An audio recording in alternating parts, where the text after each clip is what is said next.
First of all, I just wanted to thank you for coming. As someone who is left-leaning, I truly believe in freedom of speech, and I think that that is a principle that... Well, thank you for coming. All of...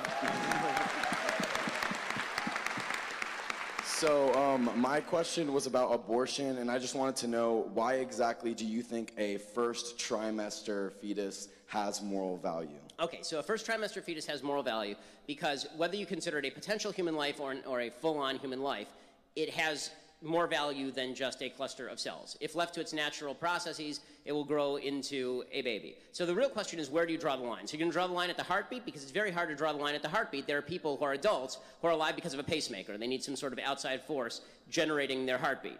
Okay, are you going to do it based on brain function? Okay, well, what about people who are in a coma? Should we just kill them?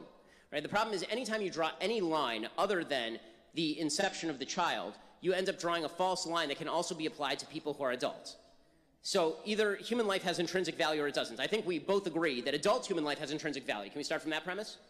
I believe that sentience is what gives something moral value, not necessarily being a human alone. Okay, because, so when you're asleep, can I stab you? I'm still considered sentient when I'm asleep. Okay, if you are in a coma from which you may awake, can I stab you? Well then, no. I guess not. I mean, like, I'm glad you answered that, because I have no interest in actually murdering you. But that's still potential sentience, and it's still a potential... Like, I agree, it is potential sentience. You know what else is potential sentience? Being a fetus. The issue with that...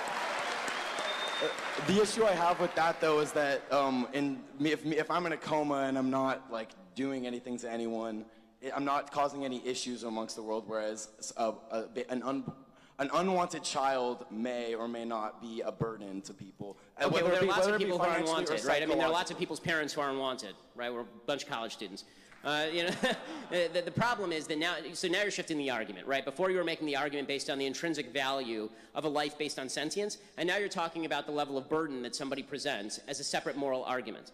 Okay, I don't believe that you being a burden on somebody is justification for them killing you, as a general rule. I'll leave it at that, but I appreciate you and thank you. No, thanks. Good job!